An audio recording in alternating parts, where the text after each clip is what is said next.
Dia di lantai 2 Jalan Piretinian Ruko 51 Purwakarta Pitolapes. Beranda Islami kembali di Indra Dengar Anda di edisi Kamis 24 Agustus 2023 nanti sampai jam 5:30. Dan seperti biasa kalau misalnya hari Kamis ada, ya telah hadir seperti biasa ya Pak Ustadz Dr. Muskidul Fuad MAG, dosen Fakultas Dakwah UIN Zaitun Purwakarta. Assalamualaikum Pak Ustadz. Waalaikumsalam warahmatullahi wabarakatuh. Sehat Pak? Alhamdulillah Adel. Oke betul Mas. Dengan tema hari ini Islam dan kebangsaan. Ada apa ini Pak dengan Islam dan kebangsaan? Ya, kita jadi bahasa Indonesia ya. Iya, tema ini menambahkan barangkali, melengkapi tema kemarin dengan Mbak Emily, yaitu hutang kemerdekaan. Iya betul. Nah, karena kita masih tanggal 24 Agustus, saya pikir masih hangat ya suasana. Masih banyak yang itu kok Pak. Lomba, ya betul. Ya, masih hangat suasana Hari Kemerdekaan Republik Indonesia yang ke-78 satu pekan kemarin ya. Betul. Kita baru merayakannya. Oleh karena itu, saya tadi ditanya Adel apa temanya? Ya, kira-kira kayaknya yang ada di kepala saya itu. Oke, baik Pak. Jadi bagaimana kita mendiskusikan Islam dan kebangsaan ini. Oke. Tema ini kadang-kadang selalu muncul.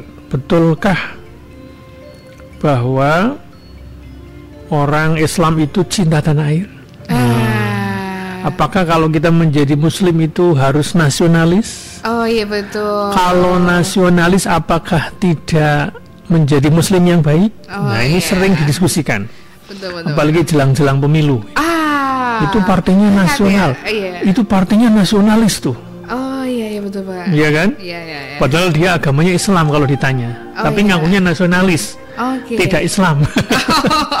Kayak gitu Pak. Oh sering begitu partai Islam. Enggak, itu hanya yang ditangkap di publik. Oke betul. Partai Islam. Oh berarti dia nggak nasionalis, partainya Islam. Nah, jadi antara Islam dengan nasionalisme atau kebangsaan itu sering diperlawankan, dikotak-kotakan, dibeda-bedakan begitu. Sehingga nanti ada partai tagline-nya nasionalis religius. Emang ada Pak ya? Udah mulai kah? Iya, ini kita harus melek politik ini. Oh iya. Apalagi dengan mayoritas Indonesia Islam ya Pak ya. Karena bagaimanapun kita tidak bisa lepas dari pilihan-pilihan kan. Betul. Misalnya kalau yang partai nasionalis, misalnya ada PDI, ada Demokrat, ada Golkar gitu ya. Yang partai Islam ada P3, ada PKS, ada apalagi PBB misalnya, atau PKB misalnya, yang hijau, hijau biru. Kalau yang merah itu biasanya ada yang biru juga sih. Maksud saya begini, kita harus tahu apa dan bagaimana dibalik warna-warna itu.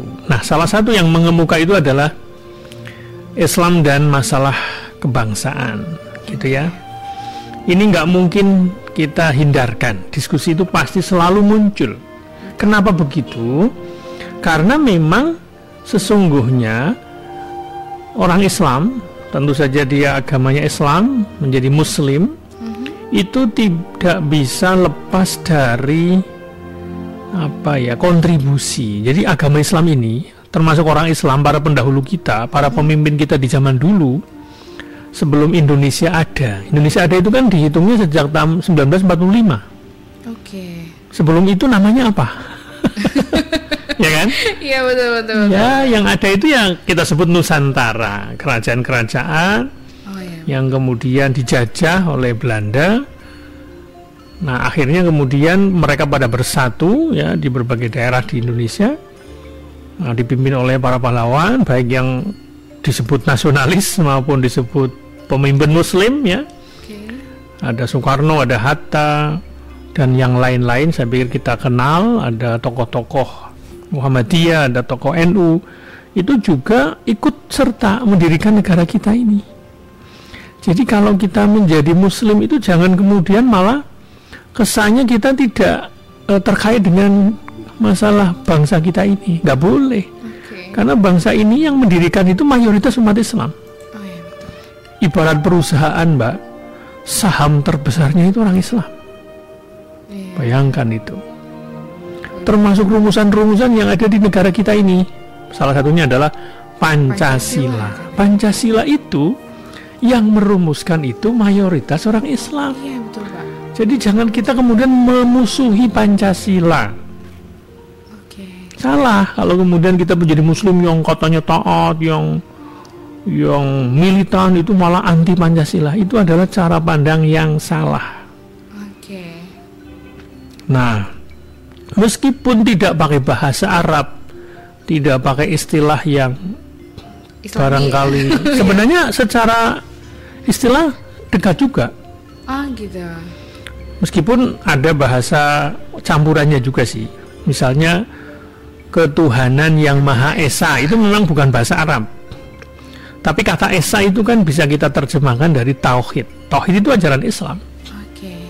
Dan jangan lupa sebelum sila pertama itu berbunyi ketuhanan yang Maha Esa titik, itu dulunya sebenarnya itu ada tambahannya. Ketuhanan yang Maha Esa dengan kewajiban menjalankan syariat Islam bagi para pemeluk-pemeluknya. Aslinya begitu di Piagam Jakarta.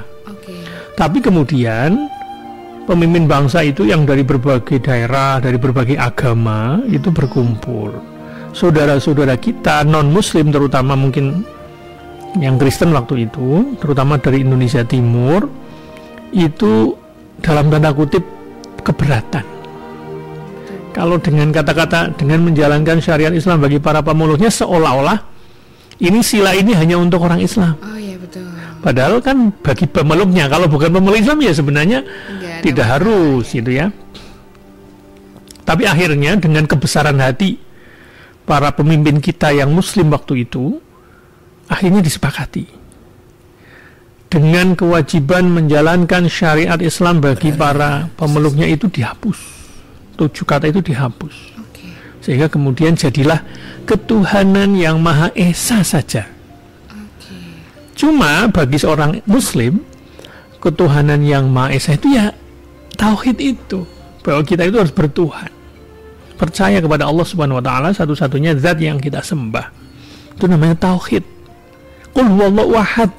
Jadi boleh kita katakan ketuhanan yang Maha Esa bagi kita seorang muslim itu adalah terjemahan dari Qul huwallahu ahad. Nah, karena Esa itu artinya kan satu. Nah, yang berikutnya kemanusiaan yang adil dan beradab. Coba, beradab itu bahasa apa, Mbak? Adab itu bahasa Arab loh itu. Kemanusiaan itu bahasa Arab aslinya, insan. Ya kan? Manusia itu bahasa Arab. Adil bahasa Arab loh itu. Coba bayangkan. Bahasa Indonesia ini tidak bisa lepas dari bahasa-bahasa serapan. Sekarang pertanyaan saya, apakah Islam tidak mengajarkan pentingnya kemanusiaan? Bagaimana kita menghargai martabat manusia, bisa berharmoni, hidup berdamai dengan sesama, dengan tetangga. Ajaran Islam semua itu. Betul. Kemudian yang ketiga, persatuan Indonesia, bahwa kita ini sebagai bangsa harus bersatu. Kalau ada penjajah orang lain, negara lain yang menyerbu negara kita, menguasai negara kita seperti Belanda waktu itu, Jepang, maka harus bersatu untuk mempertahankan negara kita ini. Nah, begitulah ini makna kemerdekaan itu. Jadi kita jangan buta terhadap sejarah masa lalu. Bagaimana Indonesia ini didirikan. Saham terbesarnya adalah orang Islam. Saya ngomong begini bukan berarti menegasikan, mengecilkan agama lain, tidak. Betul. Tapi ini fakta sejarah, supaya kita sebagai Muslim itu jangan kemudian tidak tahu. Perkara kemudian misalnya kita nggak setuju dengan pemerintahan yang tertentu, misalnya sekarang kalau ada yang nggak setuju, jangan kemudian kita membubarkan dasar-dasarnya. Pancasilanya itu nggak salah. Kalau kemudian kita belum merasakan, kok kok kayaknya belum sesuai dengan Pancasila gitu. Bukan Pancasilanya yang salah, berarti oknumnya ya, tapi lebih kepada implementasinya. Gitu ya. Memang betul sekarang harus kita akui Pancasila itu masih baru slogan. Kita ini baru hafal Pancasila. Setiap upacara, Adel udah terakhir upacara kapan? Udah lama banget ya Pak ya. Kalau anak-anak sekolah itu kan, termasuk saya juga karena saya PNS kan sering upacara itu. Oh iya betul ya Pak. Apal itu. Inspekturnya ketuhanan yang Maha Esa kita ikuti kan. Betul. Tapi kadang-kadang kangen kan suasana begitu. Iya Pak. Panas-panasan gitu ya. Itulah cara negara kita untuk membangun rasa cinta tanah air. Betul. Nah kalau kita sebagai Muslim yang baik itu harus cinta tanah air. Kadang kita dengerin lagu Indonesia Raya aja kayak merinding gitu ya Pak ya kan ya, Masya Allah. Kan tahu nggak Adel lagu kemerdekaan itu? 17 Agustus tahun 45. Itulah hari kemerdekaan kita. Siapa yang menciptakan? Siapa Pak? Kita selama ini nggak tahu kan? Marilah cari tahu. Oh ya cerita Pak. Itu penciptanya namanya Hamud Thohar. Hanya itu Habib. Habib Muttohar. Coba, apa yang mau dibantah? Oh ya, betul ya. Bukan bahasa Arab itu yang dikarang. Betul. Bahasa Indonesia itu untuk membangun nasionalisme namanya. Rasa kebangsaan, cinta tanah air. Gitu. Itu bagian dari iman kalau kata para pendiri kita, salah satunya Kiai Hasyim Asy'ari, hubbul waton minal iman. Jadi kita kalau cinta tanah air itu bagian dari keimanan kita kepada Islam, kepada Allah Subhanahu wa taala. Jadi Muslim yang baik karena kita hidup di Indonesia itu harus cinta tanah air kita. Jangan merusaknya. Betul. Nah, sendi-sendi negara yang sudah didirikan, yang sudah dipancangkan seperti Pancasila, itu harus kita isi, harus kita hidupkan. Pancasila itu bagian dari ajaran Islam sebenarnya, tapi dengan bahasa yang supaya bisa diterima oleh semua warga. Indonesia kan nanti kalau pakai bahasa Arab nanti teman-teman yang non Muslim nanti waduh ini khusus untuk Islam saja, tidak. Betul. Ya kan? Nah, karena negara Indonesia ini plural, majemuk, sukunya, bangsanya, macam agamanya. Nah, ini harus ada dasarnya. Kan nggak bisa pakai Quran. Betul. Ya kan? Quran itu bagi kita sebagai Muslim untuk kehidupan sehari-hari. Cuma dalam level negara, bangsa. Saya pikir prinsip-prinsip Quran itu ada dalam Pancasila. Ketuhanan yang Maha Esa, itu Quran itu.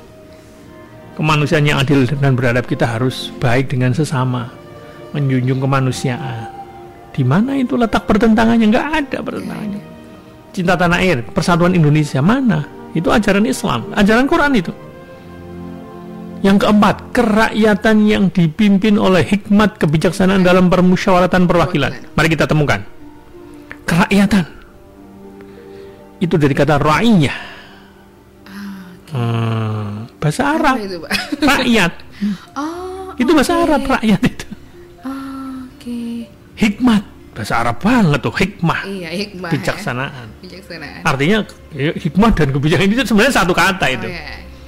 Dalam permusyawaratan. Musyawarah itu bahasa Arab. Dari kata syawaro, yusyawiru. Musyawarah. Itu coba. Kita selama ini kayaknya nggak ngerti. Nggak ngerti Pak. Ini kalau Bapak nggak ngerti itu. Perwakilan. Itu bahasa Arab loh itu perwakilan. Serapan itu. Dari kata wakil. Wakil itu bahasa Arab. Bahkan yang di Jakarta itu Majelis Permusyawaratan Rakyat. Bahasa Arab semua itu Mbak. Majelis itu bahasa Arab, artinya tempat duduk, kantor sana kan, MPR. Permusyawaratan, nah sama musyawarah, rakyat, bahasa Arab tuh. Dewan, itu dikata diwan, bahasa Arab itu. Dewan Perwakilan, bahasa Arab juga. Rakyat, bahasa Arab coba. Jadi memang, ya meskipun bahasa Arab tidak selalu identik dengan Islam, tapi kita tidak bisa lepas. Itu bahasa-bahasa Islam itu yang dipakai dalam bangsa Indonesia ini. Takwa itu bahasa apa? Bahasa Arab itu. Ya kan? Syukur. Sekarang orang non-Muslim juga bilang syukur ya, gitu kan? Betul. Sudah menjadi bahasa sehari-hari. Sama ketika ada orang non-Muslim juga alhamdulillah. Iya betul, banyak sekali. Bahkan kemarin di Lombok itu, di Lombok, ini menarik nih. Betapa memang sesuatu yang sudah menjadi keseharian itu kadang kita nggak tahu ini ajaran apa sih, bahasa apa itu. Saya diceritani oleh seorang dosen di Lombok itu dalam sebuah seminar. Di sana kan berdampingan antara orang Hindu dengan orang Islam. Mereka hidup rukun ya meskipun kadang-kadang ada sedikit salah paham. Kondangan itu biasa mereka. Nah itu saya diceritani, katanya waktu ada gempa waktu itu di Lombok itu, orang Hindu itu karena sudah terbiasa bergaul dengan orang Islam, itu bilang Allahu Akbar. Itu ada videonya, Pak. Makanya. Itu ada videonya yang viral. Malah saya belum tahu videonya. Gitu. Di TikTok sama Instagram. Itu kan. Itu yang lagi gempa terus Allahu Akbar, Allahu Akbar. Nah, itu gitu, orang Hindu kan. Oh iya. Saking saking terbiasanya mereka mendengar dari tetangganya yang Muslim.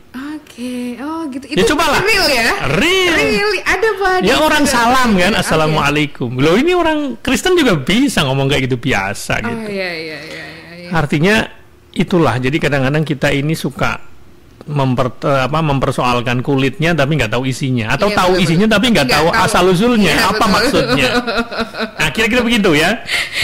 Masih panjang sebenarnya. Masih panjang. Salah satunya Pancasila dan seterusnya nanti kita sambung kembali Mbak Adel. Siap Pak.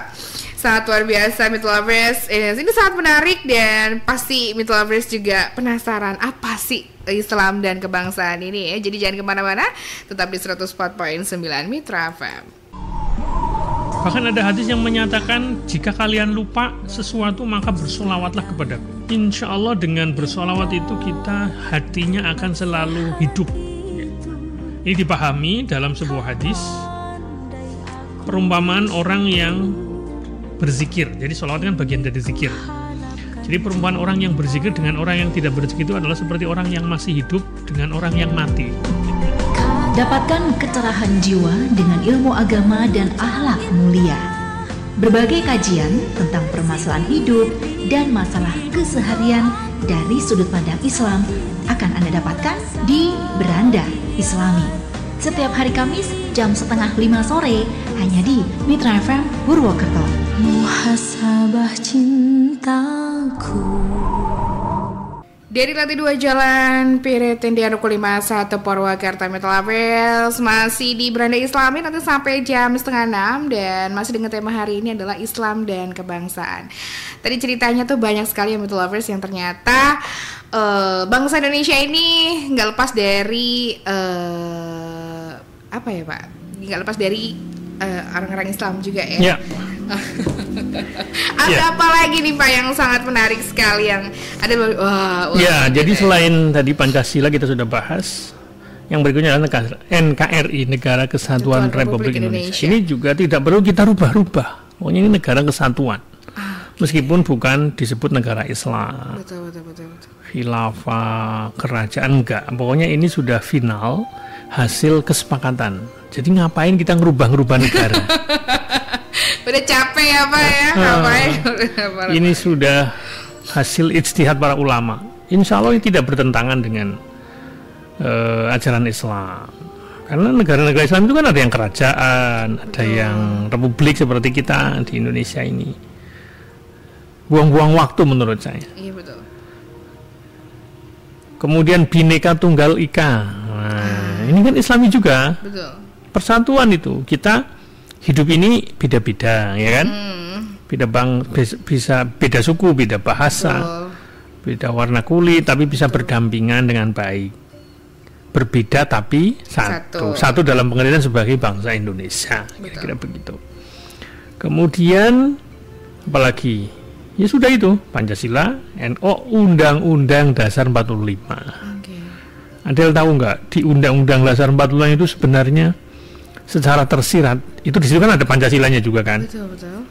Mengakui bahwa agama itu bahkan bahasanya bahasa Islami itu menurut saya itu menjadi faktor penting. Apa itu Pak? Coba saya kasih clue ya. Di alinea ketiga Undang-Undang Dasar 45 pernah jadi pembaca undang-undang atau belum waktu SD dulu? atau SMP? Lupa, Pak. Udah ada asas dulu. Undang-Undang Dasar Negara Republik Indonesia tahun 1945 pembukaan bahwa sesungguhnya kemerdekaan. Nah, gitu kan? Iya, betul.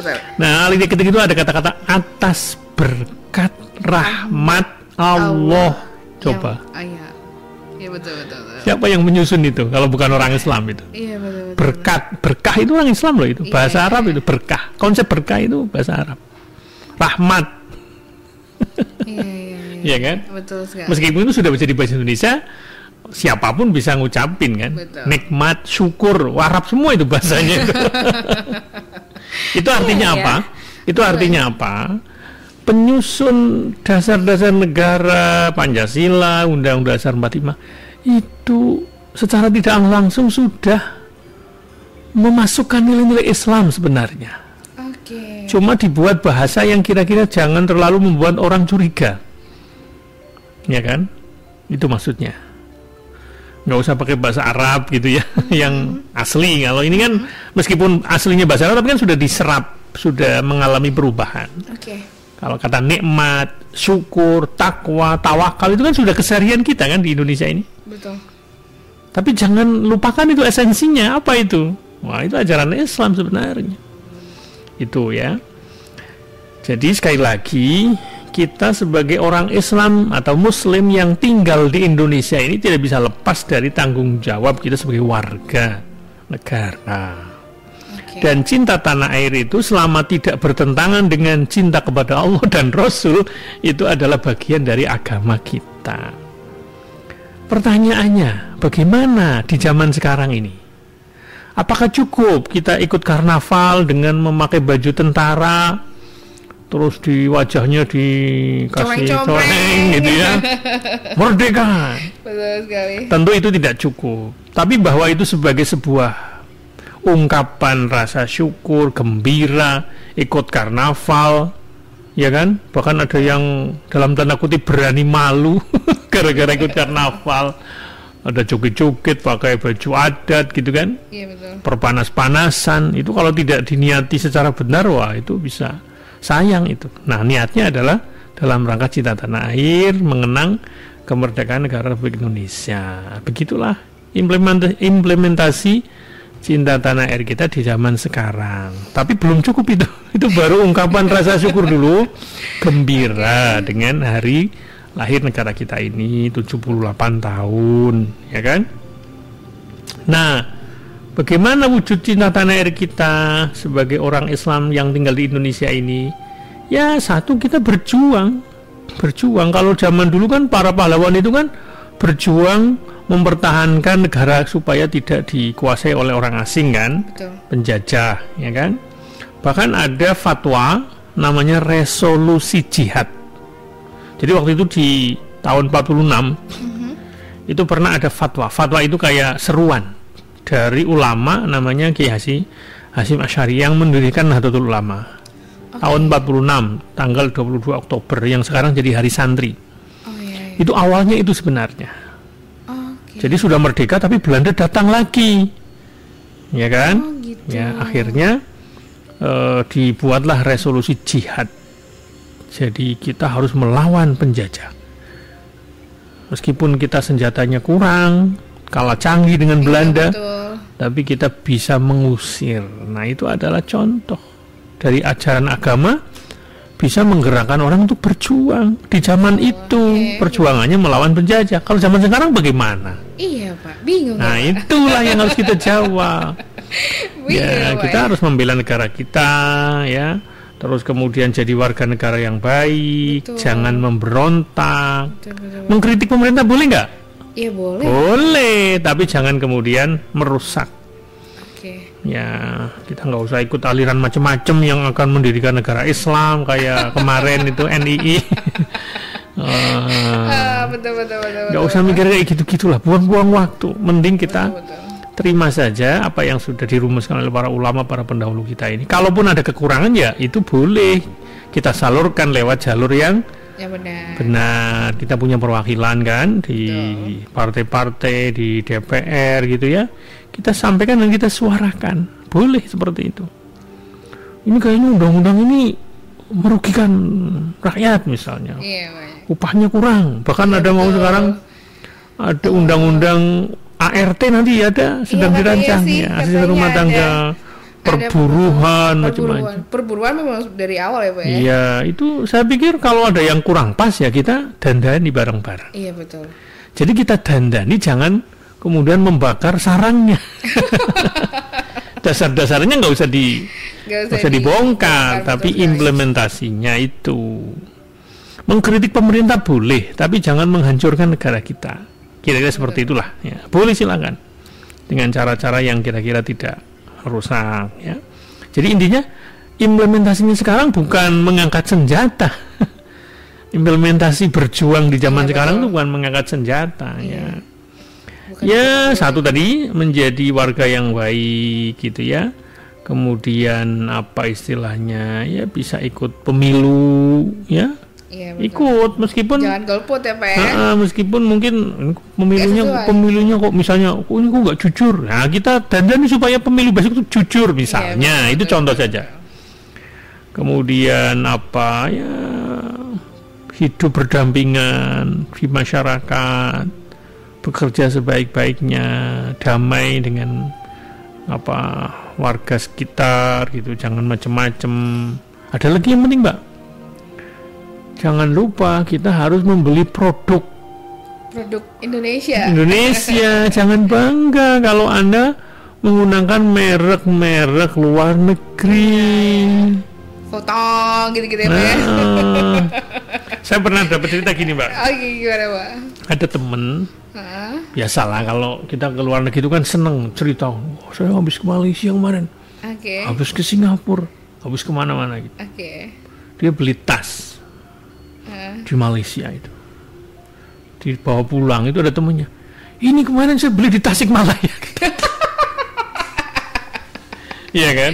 Ya, karena kita terlalu berorientasi merek luar negeri, itu bikinan Indonesia. Iya, banyak sekali Pak baju-baju yang memang made in Indonesia, tapi banyak sekali orang luar pakai gitu kan. Artinya kita itu kadang-kadang suka sibuk di mereknya betul, bukan fungsinya. Betul sekali. Udah merek, harganya mahal. Buat apa? Padahal sama-sama ya Pak ya. Ya, kalaupun kita ya HP-nya luar negeri, motor luar negeri, itu soal lain. Itu kan memang kita memang tidak bisa pikir, bukan nggak bisa, mungkin ya karena kebijakannya belum. Iya betul sekali. Tapi kalau sama-sama dalam negeri ada, ngapain kita bangga dengan produk impor? Nah, itu salah satu implementasi cinta tanah air, membeli barang tetangga. Pernah kan ada gerakan seperti itu? Iya. Di HP kan, di WA. Produk Indonesia ya gitu ya. Membeli orang-orang yang di sekitar kita. Betul. Supaya ya mereka ekonominya jalan. Nah, kira-kira seperti itu. Betul sekali. Ya bekerja sesuai dengan bidangnya masing-masing, profesional. Nah, kira-kira begitu. Ya cinta keluarga, cinta masyarakatnya, tetangga. Wah, pokoknya itulah satu-satunya jalan. Yang masih belajar, ya belajar sebaik-baiknya. Itulah cara mengisi kemerdekaan. Nah, sebagai wujud bahwa kita sebagai Muslim itu juga cinta tanah air.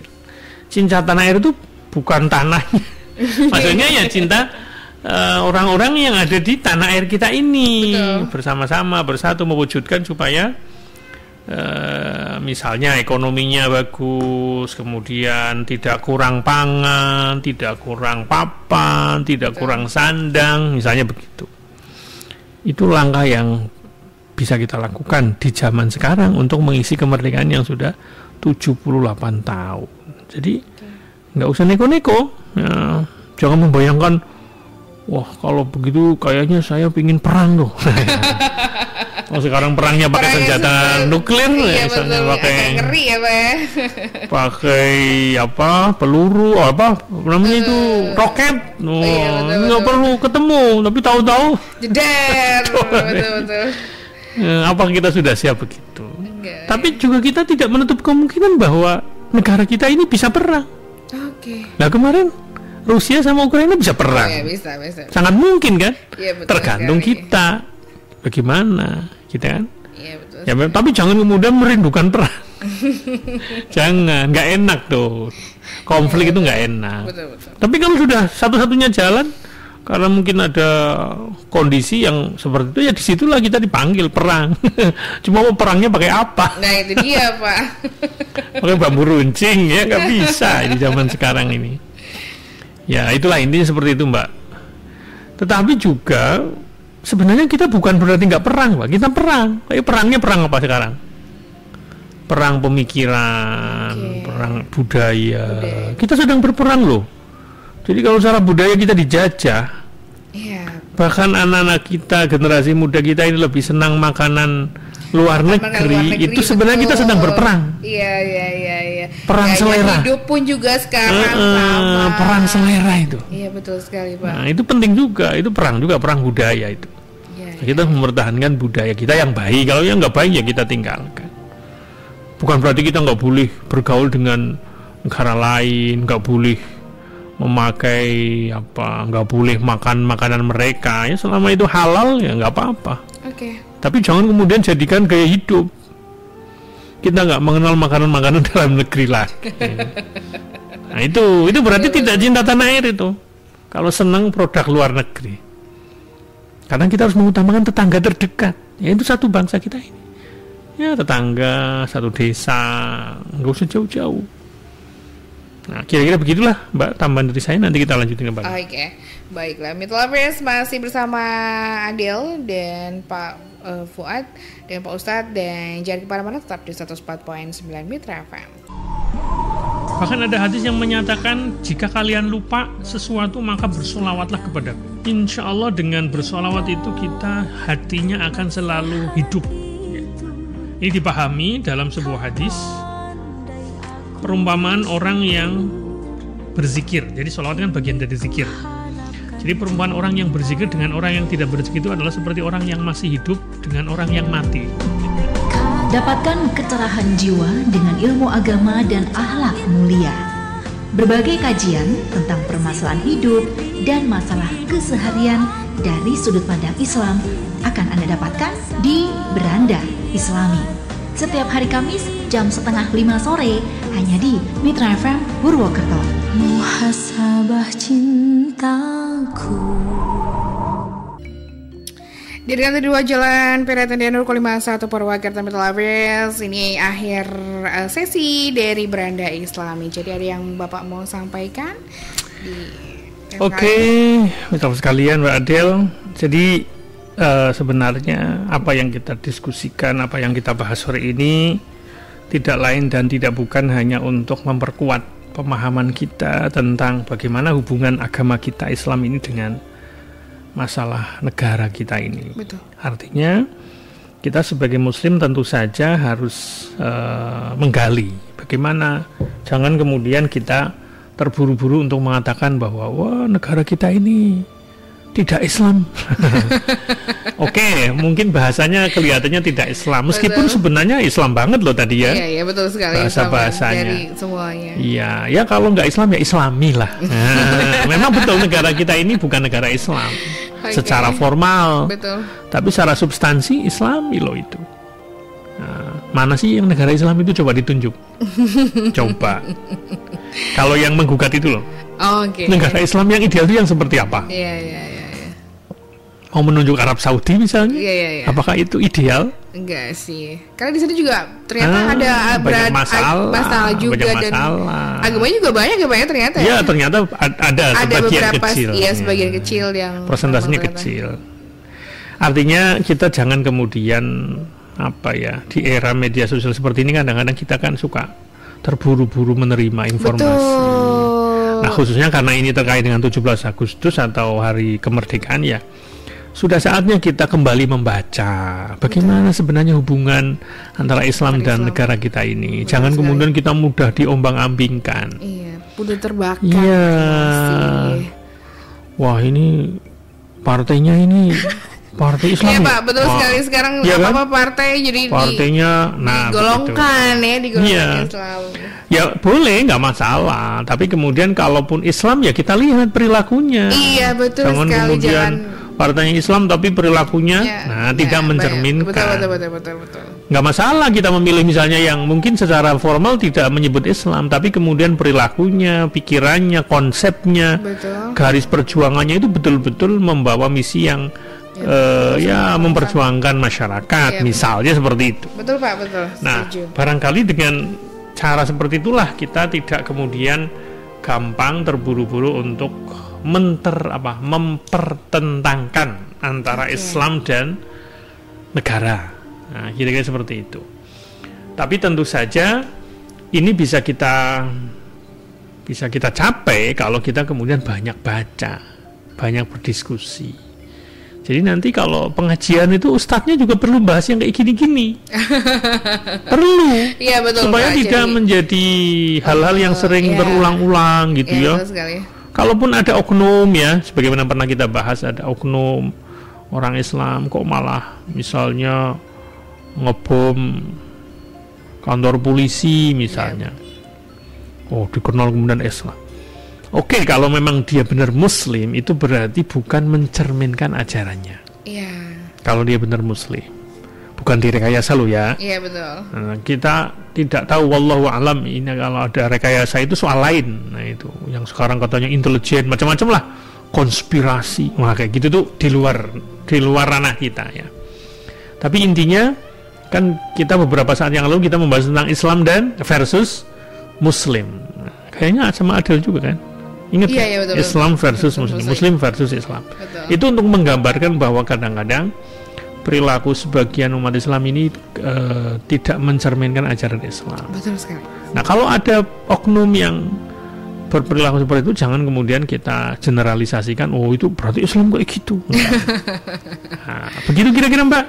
Semoga bermanfaat apa yang kita sampaikan dalam rangka memperkuat bagaimana semangat kita dalam suasana hari kemerdekaan ini yang sudah 1 pekan, supaya jangan lupa sejarah. Betul sekali. Semoga bermanfaat. Wassalamualaikum warahmatullahi wabarakatuh. Waalaikumsalam warahmatullahi wabarakatuh. Terima kasih untuk Pak Fuad. Hati-hati di jalan, dan Betul Hafiz. Sepertinya dia juga harus pamit undur diri. Terima kasih, dan jangan kemana-mana karena masih ada Wadia Balan yang akan menemani Betul Hafiz.